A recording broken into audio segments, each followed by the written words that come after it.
Shudder Sundays, number 16, month of January continuing, so we're going to dive into the best of for Shudder of the last year of 2024. So today we're going to be going into VHS Beyond.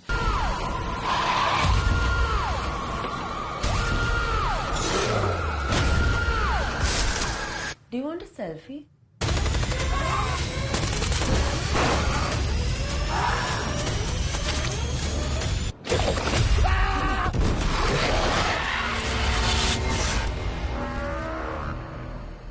Anthology sci-fi this time around. They've done, you can speak probably more on the series than I can. This is kind of more your stuff than me, but they've had a history of these movies at this point. It seems like Shudder has kind of taken them under the umbrella and being Shudder releases now. This is the seventh one in the installment. Jesus, I know. But this was released October 4th, 2024, and as far as who's directing and who's starring in them, we'll kind of break these down individually based off of the minis as we go along through here. So we don't need to dive into the actual directors right now because it would just be a list of 6 different people. But why don't you give us a quick synopsis of this iteration of the VHS franchise? Yeah, so for those who are familiar with the other VHS franchises, it's all different segments, as Nick said before, different films going to put into one anthology film, but it all has like a tying in one through the middle of it, which this one is like an alien abduction one where they are talking about the interviewers, quote unquote, are talking about this family's history with alien abduction and getting taken away and stuff like that, and all the segments in this one, there's 5 in this one if I'm not mistaken, all kind of has a hint of that sci-fi or extraterrestrial essence to it, I guess you could say, that theme. And this is sort of a break because they did, I just pulled them up now, we have VHS, VHS2, VHS Viral, which I don't know if I've seen. I think it's the only one I haven't seen is the Viral. But then we started to go into sort of decades. They did VHS 94, they did VHS 99, they did VHS 85, and then they hit us with Beyond. So this is kind of like a break from the trend of those decade sort of style things. But this was on Shudder. Do you know what the rating for the Shudder Skull rating was for this one? A 4 out of 5. This is a 4 out of 5. Who would have thought? Really, who would have thought? Now, Rotten Tomatoes, did you check these ones out? I did not look at Rotten Tomatoes for this one. Rotten Tomatoes for the critics, what do you think the critics score for VHS Beyond was? 73. 89. Higher than I expected. Okay. And then as far as the audience, what do you think the audience is at? Do you think it's lower or higher than that? Lower. It's lower. That's for It's sure. lower? Oh, yeah. 60s? Nope. Higher? No. No. 52. 56. Oh, wow. And I do want to point out, because I've noticed this a couple times when editing these videos, sometimes the audience score changes from when we record to when I post it. Of course it does. 'Cause I'll take like an image and I'm like, wait, I said 81. Now it's 82, so weird. But no, it fluctuates because anybody can keep adding Just to updating or whatever, correct. yeah. So by the time we're reading these stats, 89% critics and 56% for the audience. So that's what we got to work with. I kind of figured this one would have a higher critics rating than audience rating because people I know who have talked about this one wasn't their favorite installment of the VHS franchise. It definitely took a turn, and these, again, we've talked anthologies previously. It's not really my cup of tea. You enjoy them more than I do. This has an aspect of what I want in anthologies, but if I actually enjoyed it is to be determined. So let's get into the first one. The first one is kind of the main story. This very docu-series, and I honestly didn't have a lot of notes for this because it was pretty much just laying the groundwork for all of the other shorts that we're going to see. It didn't have a true, like, start, middle, and end because it was a docu-series. Abduction. Is that the one you're talking about? Abduction by Jay Cheel. This is kind of the one that runs throughout the whole film itself. Yeah, so it's just like they're interviewing people and kind of going through alien abduction. It's very reminiscent to any of those National Geographic. Or like Hell House, too, when they have those like fake interviewer kind of things, like talking back. It reminded me about that. But they do so many alien documentaries where it's kind of like that. You have the skeptic, and then you have the scholar, and then you have the person that's kind of like, whoa, look at this book. Read my book. I wrote a book about alien. So that's kind of how it was. It did have like a ending portion of it that sort of tied into it. It was like the guy being probed up and kind of, and it looked creepy, but much like some of the other projects in this film for me were just, it was too dark. I couldn't see much of what was going on in the tail end of it. So, and it did feel disjointed because this one as a whole, I was like, okay, it's just the whole, the through run of this series or this iteration of the series. And it was just kind of went from docuseries to like hard evidence from the abduction they were originally talking about. But it was kind of tough too because the abduction segment kind of was very similar looking to the first segment we'll be talking about, Stork. I feel like it kind of had like it kind of seemed, instead of like, I feel like in some of the previous features it would like cut like static and then go to like the next segment kind of thing. I feel like this one kind of blended through a little bit, so it's kind of difficult to differentiate where it started and where it ended, because Nick was like, is this still this one? And I was like, no, this is Stork, I'm pretty sure. And I was like, oh. Yeah, it was. Yeah. There was no hard start and stop, but once you kind of caught on to the fact that it's going to cut back to abduction, you knew like, okay, well, that whatever I was watching was ended now at this point. So let's get into that second one, Stork, directed by Jordan Downey, who, thanks killing. What a comeback. I know. Talk about a comeback. And as soon as I saw this, I was like, Jordan Downey. I was like, that name sounds familiar. He's got a thing for killer birds, apparently. So this one was sort of like body cam footage. Children have been abducted. They went to it's kind of like vigilantes almost, like police, like working this off the clock or whatever. And they kind of bust into the house and zombies. Aliens. Another one down. Zombies, I think. Zombie aliens, because they had like the eyes and everything. They were aliens, but all intents and purposes, they were acting as zombies. So it was a weird like hybrid kind of thing. And then you get to the climax of this, the ending. They get to the attic, and it's just this giant, gross stork creature who's like feeding the babies, and they end up killing it and stomping on its head to kind of conclude the series. But made me kind of sad because the baby, again in quotes, which was kind of like a hybrid stork child thing now, because the stork was like feeding and it had like a weird like bird beak mouth, but all these vigilantes it kind of seemed like they were like bounty hunting the stork. I don't know. It was like this is what we do on a daily, kid. You think you're going to be able to be ready for this? Like talking to him, I was like, that's so weird. But then they shot the stork, killed it, and then like the baby was crying and the stork was like trying to lift its head up, and they like smashed on its head. I was like, that actually made me kind of sad. Well, in a weird cryptid way. To kickstart this off, you're kind of greeted by all these cops at a round table, and there's just guns, Chinese food, and liquor, which is the fuel of champions. So they were ready for war. A couple notes: they go into the house, and it's like kind of booby trapped with like bottles. We saw that in the Quiet Place house from Halloween Horror Nights. There's these traps that, if you kind of hit them, it'll obviously make a noise and alert everybody. And the guy just like walks in, just starts hitting it and playing with it. Like they're not trying to as if no one was keep their presence unaware by any means. But I also thought it was funny. One of the guys' name, I think the main guy, I believe his child was abducted, but his name was E.T. Yeah. Extraterrestrial. Just blatant. Like nobody is called E.T. If you have an actual name called E.T., let me know, because I don't think that's a human name. Very uncommon if it is. Yeah, but this thing was overacted pretty hard. There was one zombie alien that came out with like a chainsaw, and then E.T. came out with a knife and was just like,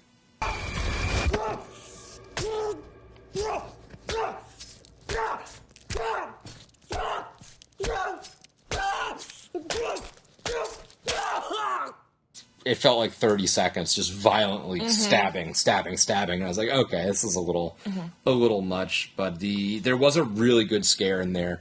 The Twinkle Twinkle Little Star guy, that was a pretty cool. Like, it was cool, but then again, that I don't know what that creature was supposed to do with any of this. It was just thrown in there. I think it was another one of those zombie alien things. That's what I was thinking, unless it was just another random zombie that was up in the attic, but that was creepy. Yeah, you could overhear somebody very softly going like, twinkle, twinkle, singing the song. And it's like, how I wonder what you are. It like pops out. Because he sticks the camera into either a wall crevice or down, So we're seeing what's shot from the camera, and the face pops out with the light, and it's pretty cool. It was shot. It felt like a video game. It did. It felt like a first-person shooter because it was, from the body cam, so you see the guns in frame and searching like that. It was pretty interesting. But any other notes from Stork? I think we covered it all on that one. Where does this one rank for you out of like all of them? You don't have to rank them in order, but like, is this on the higher side or the lower side? Probably right in the middle. Middle? I would all right. say. This is on the higher side for me. Yeah? I think. Okay. Yeah. And the abduction was kind of on the lower side. That one was kind of on the lower for me too. Sort of just kind of It's hard filler. with the connecting ones to really stick out. Next up, we had Dream Girl, directed by Virat Pal. This was, again, sort of handheld camera footage, but sometimes it decided to not be. Like, it was all handycam style. These two individuals, these paparazzi, essentially. Yes. And you're getting the footage from one of the paparazzis, and then every now and then it would break to seemingly other camera footage, but shooting the guy that's shooting, and the other paparazzi guy didn't have a camera. So it was like almost like a jarring jump of point of view for me. But did we need a 2-minute music video scene in this thing? No, but I guess threw me off it kind of enhanced what this one was about. I mean, I guess it kind of gave that little backstory. This one was most essentially about Tara, which is like a famous Bollywood singer, actress, and they're doing one of her set rehearsals for one of her music videos, the two guys. And the paparazzi want to get, like, better footage or pictures and whatever that they've gotten of her, so they, like, sneak into her trailer, or one of the guys does, and the other guy, like, it clips to him outside, like, holding up the peace sign, like, in front of the trailer. So this one was... I don't think Nick liked this one as much, but I thought this one had an interesting concept. Yeah, I put that there was no tension in this one for me at all. This one didn't feel... not till the end, there really. was no scare, no nothing for me. There was a scene, so essentially when the paparazzi, like, jumps and hides in this girl's closet. Do you want a selfie? And he comes out, and, like, she's not surprised or anything, and then obviously you find out she's sort of this cyborg creation. Robotic extraterrestrial thing. Like, one of her first... He's trying to comfort her because she was, crying. But he's trying to comfort her, and then she pretty much just lets it slip and just goes, like, he made me. It's like, you never... You haven't broken that news to anybody else. That was like the first thing you said to this complete stranger. How does nobody else in the world know that you're not a pop star? Right. You're just like this weird cyborg creation. It felt weird. I mean, unless they had her under constant, like, surveillance for the entirety of her creation, how did this information not get out sooner? Because she just blabbed it to the first person she saw. Maybe he was because, and then she was like, oh, like, no, you're Tara, like, you're the one. Maybe he thought she meant, like, oh, like, he made me, like, he gave me my big break kind of thing. I immediately I feel like took it it wasn't as, like, really, he created her. It wasn't really said. I didn't take it that way That's until how I had after, it, at the end, I understood it, But it was just, she was just so cavalier with it, and she just let it fly. But she pretty much comes out, and she's like this, like, sparkler Terminator kind of thing now. She's just, like, blasting sparks everywhere. And then she throws up acid milk. Again, on the with director. the fucking projectile vomiting with shit His and Shudder face is melts really... off.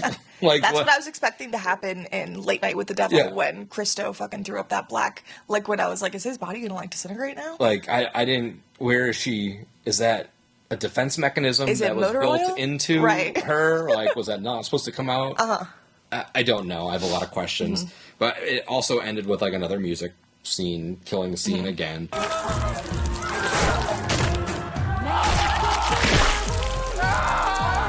A lot of violence, and at this point I was just saying, just end it.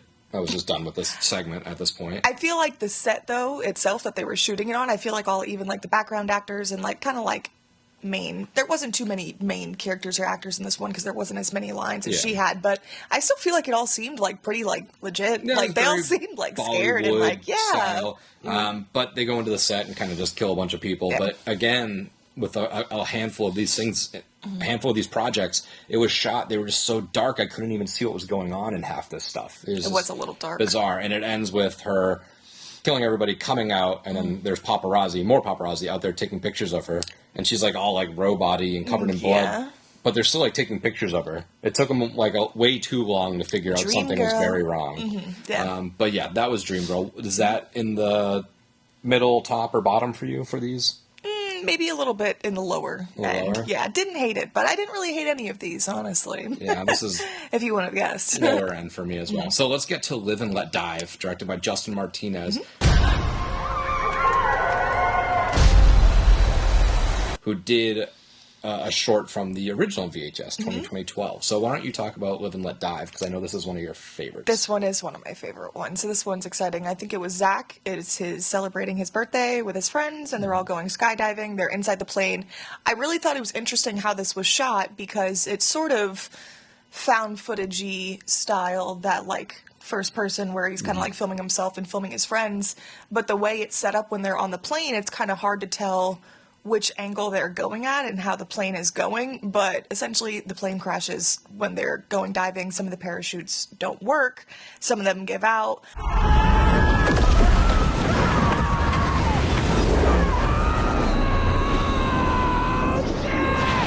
The practical and like special effects that were used for this one was so cool. I just get so excited talking about it. Like the when he finds his friend with the parachute open, and then he got like decapitated and his head's like in the middle of the parachute still there. It's super cool shot.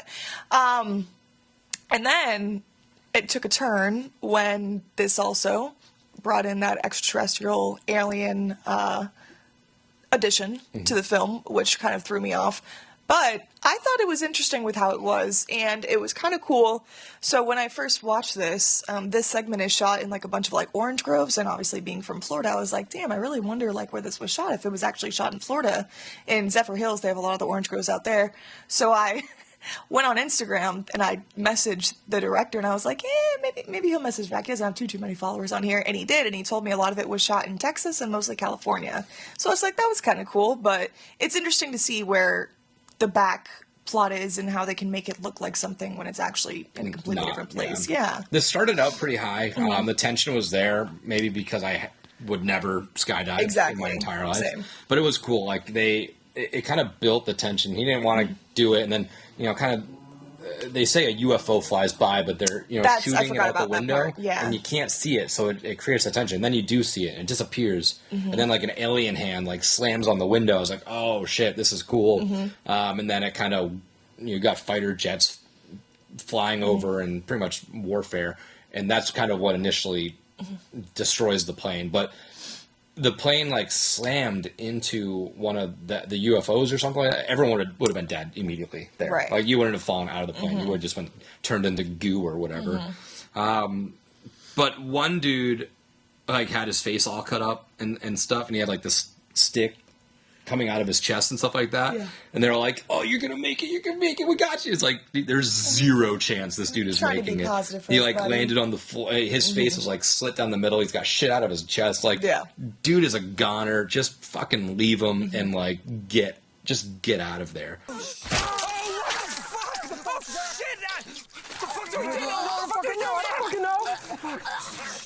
I don't want to dunk on it too much because I know it was like maybe not indie, but like almost indie. I feel like a lot of the VHS films are a little more on the indie side. But those graphics, the alien, like when they were like the weird...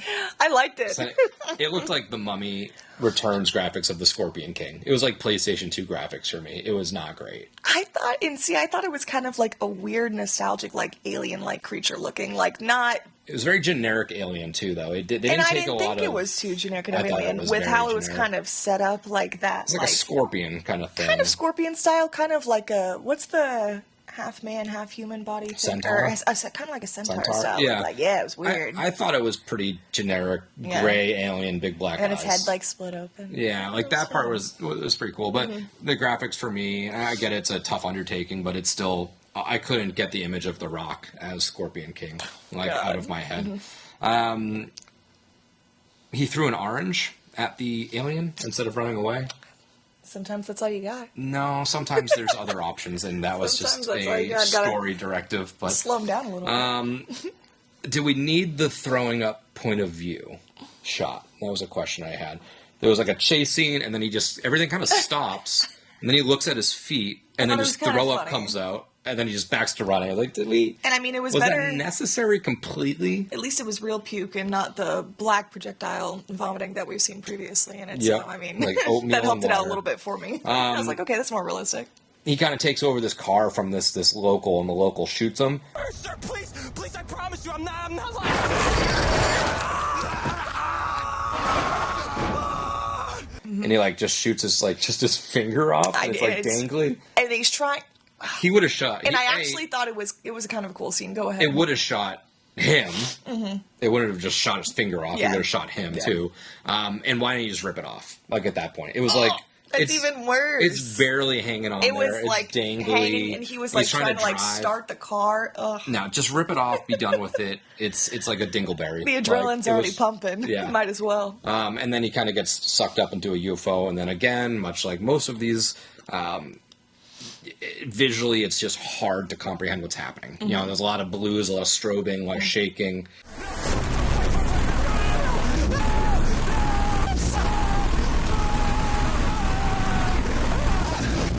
And I get it's supposed to kind of put you in the spot of being abducted, but again, I couldn't see shit. So that was Live and Let Dive. Where does this one stacks up for you? Pretty high. This I one's one of my assume. favorite ones. Yeah, this is in the middle for me. It's okay. It's pretty. I feel like it didn't take a lot of risks. It This was one and the fairly next one generic. we're going to discuss. All right, so next up, Fur Babies, directed by Justin Long. And his brother, Christian Long. Why don't you dive into this one a little bit? Because again, this is one of your favorites. I love this one. It was fucking weird. It was great. I knew Justin Long was going to make something weird, and his brother. So, and it's nice to see them working together like a little family business, which is nice. But essentially, what this is Fur Babies follows this doggy daycare that these animal activists are investigating because they believe that there have been disappearances of people going to pick up their animals and stuff like that. It's just getting like bad reviews, thinking they're abusing the animals essentially and what is happening. So the girl and her boyfriend go to this place with their dog, Pickles, in the crate, which has a camera set up to kind of investigate this place and see what's going on. And the lady off the rip who owns this place is just like Becky. Becky, super chipper, super upbeat, blah, blah, blah, already kind of weird. And ultimately, the people who come to pick up their dogs are humans that were naughty and don't appreciate their animals for what they are, get turned into hybrid human dogs themselves. And we'll dive a little bit more into it once we get over the intro part. But it was just a really creepy and weird concept. And you've seen films before take the idea of kind of animal-human hybrids and weird stuff like that, but I feel like... have you? Would it be one that has Justin Long in it? You weren't letting me finish. I was just gonna say, my dog Justin Long is very familiar with this in Tusk. He's Jack and Kevin Smith's Which ideas. he got a little bit of an inspiration Have we from not that, seen but this before? I thought it was really cool. I really like this one. Becky was the perfect weirdo. Yes, she was. Bizarre. She did a really good job. Mm-hmm. I love the stupid, worst taxidermy ever. Creepy dogs on the shelf. Taxidermy dogs. Which, so Jamie, funny. if you can find, if you're watching this, find the scene where they're on. You can see this like clear thing that's behind the dogs, and Jamie kept thinking it's drool. And I was just cracking up. It's the little stick that holds the halos, the above halos the dogs on all on of the the shelf. dogs. But the one dog to the far left, the little chihuahua, that's kind of like off to the side like that. It looks like it's drooling out of its mouth, and it was so funny. Yeah. Nick was like, no, I think that's the stick to the halo. The stand. Why is she documenting all of this though? For herself, I guess. Who, the For girl? Becky. Oh, Becky? Because she's like filming downstairs in the computer. She's filming herself perform these surgeries on the humans. Because she's fucking crazy, and she I know, believes it's- that people watch this shit, and that she's like a veterinarian, and that she posts the videos online at the dog place to try and get people to go there. You're gonna weird. get caught. You're It's gonna weird. get caught, and she did, obviously. The friends kind of showed up because they hadn't heard from them. They bust in with like bats and stuff like that, Kick and the then they door go down. downstairs and they immediately don't use the bats or Yeah, any weapons or nothing. Like they got the big old like silent dude in the corner that's filming stuff, and he just is like, "Hey, how's it going?" And then he just kind of like dismiss it. Like, no, if you're breaking in with a bat, like get ready to swing. Right. Like use that. But I just didn't understand that. And then they had the weird the two dogs that she had, like Gary and I forget the other one. They attacked the friends, and that was kind of the end of the Friends. So for the surgeries, she was like putting like Paw pads on them, their elbows. She's like giving them treats if they're good. They put the dog jowls on the bottom jaw. They like did their snout and like stuff like that, and it was So really weird. It looked pretty cool, It but did look again, cool. this was very derivative. Obviously, with Justin Long, I can't not make the connection to Tusk. I do have to. That is obviously going to be a heavy influence. Kevin Smith, you probably are owed some royalties from your boy. But overall, I thought it was pretty funny. I liked the ending from the Gary cam. It was like on his collar, but it's like this weird, creepy looking dog. He's running around the house, drinking, scratching his eye, and then he like attacks the mailman and kills him. And kind of a weird ending. It was a weird ending, but I liked it.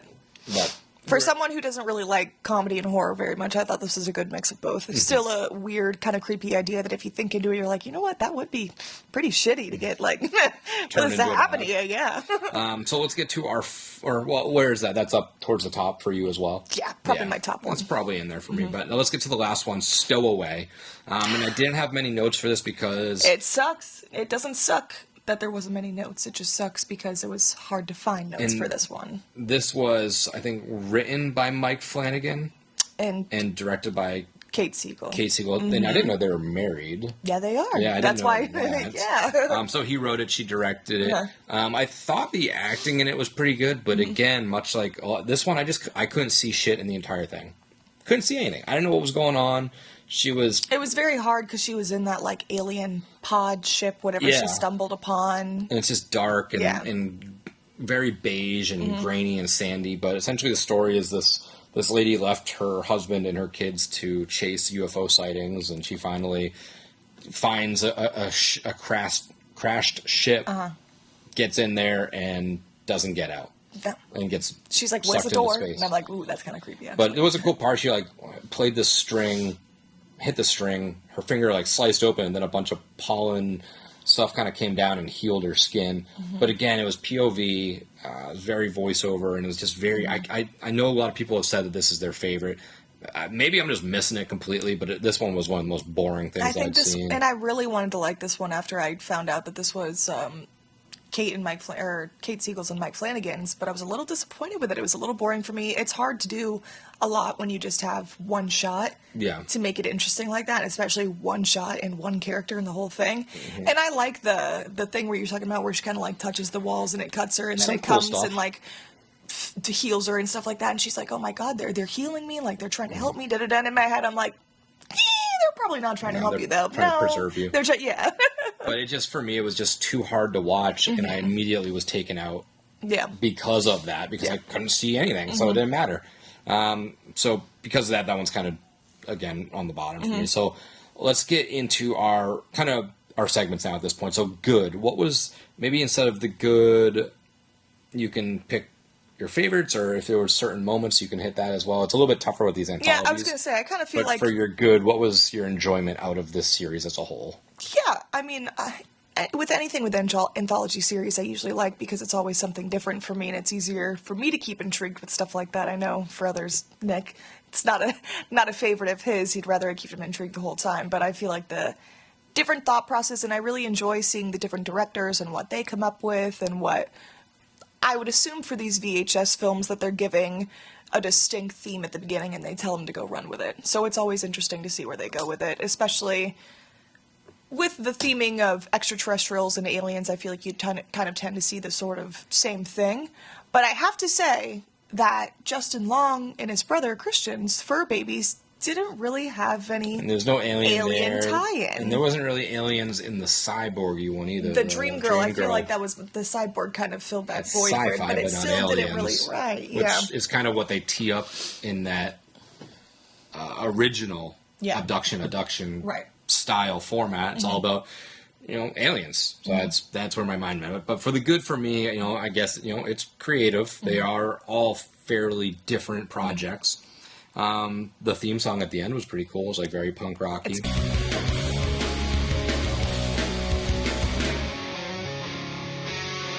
And then I just put aliens, question mark. I don't know. I like aliens. You like aliens more than I do. So that's why I'm surprised I enjoyed this more than you. Did this work for me for aliens? Not really, but at least they were there and it was something different. So let's get into the bad then.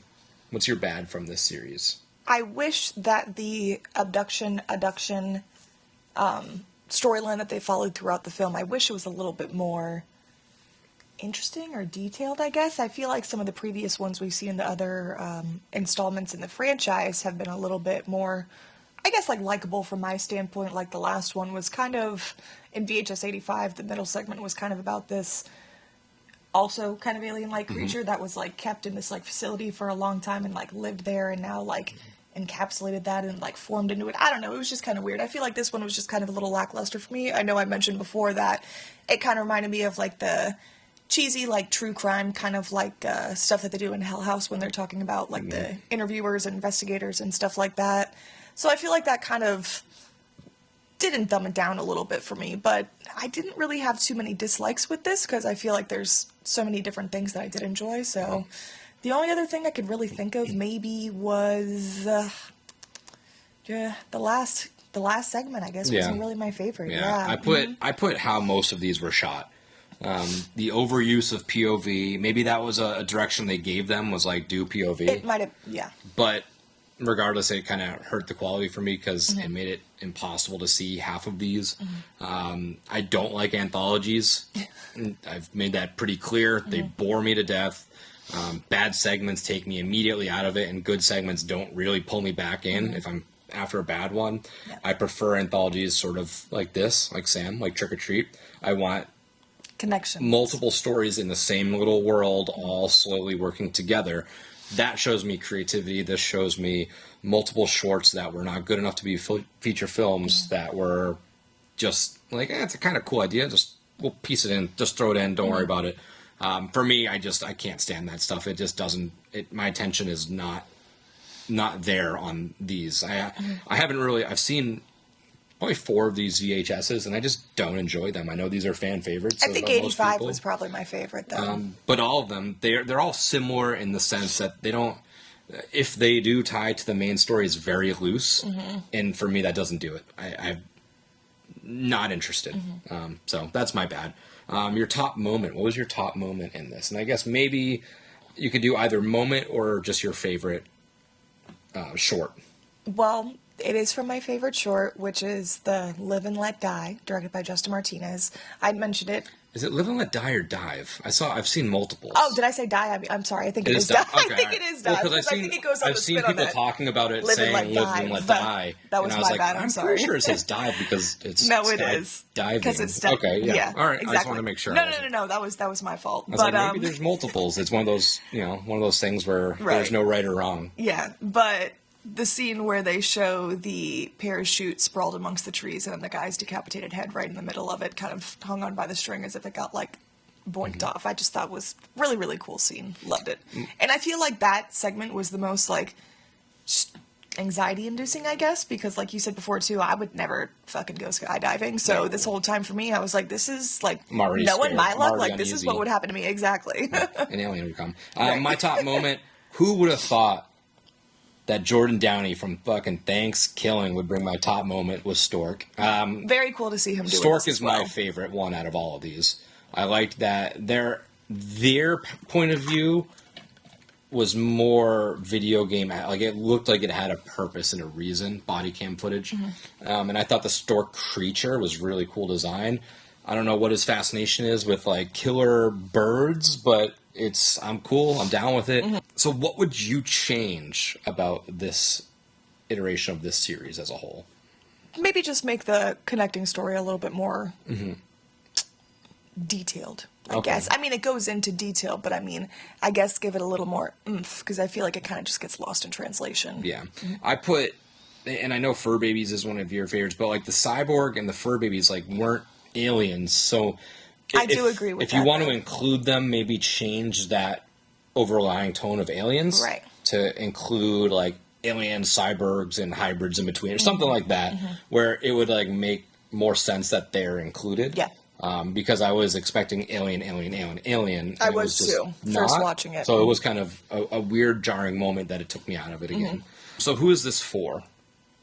For anyone who likes anthologies. Well, not me. For anyone who likes aliens And anthologies. Yeah, this is, and I would, obviously they're alien in there, but I would just say sci-fi. Sci-fi, If you're interested in that, like, schlocky B-grade sci-fi, this is probably up your alley. Compared to other VHS installments, I feel like this one was a little bit more different too, because a lot of the other ones kind of have differing themes for each segment. I feel like this one still kind of had that sci-fi Similar umbrella. Yeah. So, fear and beer ratings. Our fear rating, a 1 through 5 of how scary this film was, and a beer rating, 1 through 5. How much did you enjoy this film? So, what is your fear rating for My VHS Beyond? Fear rating for VHS Beyond would be a 2.5 out of 5. 2.5. I'll give it a 1 for my fear rating. It's just not really scary. There was some pretty weird, There's like weird little parts in there. I'd say 2 jump scares in there that are decent. The alien hand on the plane in Live or Let Dive, and the Twinkle Twinkles guy in Stork. But there was no. It's not a super scary thing. I feel like I gave that more for a scary, suspenseful, not like scary, like boo, scary kind of stuff. But no, it just doesn't scare me. That's fair. But so for your beer rating, 1 through 5 of how much did you enjoy this film? I gave this a 4 out of 5. 4 out of 5. I did. I told you I really enjoyed this one. I thought it was fun. I always like these. I've done a couple of reviews on them before and wrote up about them. So. Okay, my beer rating. How much did I enjoy this? I'll give it a 1.5. Are you kidding? No. That's terrible. It's not great, but it's not for me. That's not my thing. That's actually great. You know what? But that's okay. That's why we have these little Not things, for me. because we usually have differing opinions. Yeah, and it's not. This isn't a grade of was it bad. Right. This is Just not for you. me. Which I was surprised, because I thought you would like this one. I was knowing hoping. I was really you hoping. liking being big fan of Signs and Yep, I all those love other alien stuff. yeah. I really do. This one didn't do it for me. Again, it was just a lot of darkness. It was hard to decipher half of it. And anthologies, like, honestly, like, I don't think I'll, other than like a trick or treat style thing, or like is it the Christmas Story? All the creatures were stirring. No, a good one. The one with like Krampus. So and good you Santa. can't even remember it? We did it That's before, crazy. like 2 years ago, but like it's not so good. It's A Christmas okay. Horror Story? A Christmas Horror Story. Unless it's something like that, like I don't see myself giving an anthology one over was pretty 2.5. Like they're not for me. Like it's gonna start That's low fair. already. Right. So that was VHS Beyond. Next week you can join us. We're gonna be continuing the streak of the best of for the month, and we're gonna be going into In a Violent Nature. So be sure to tune in for that one. That one will be fun for sure.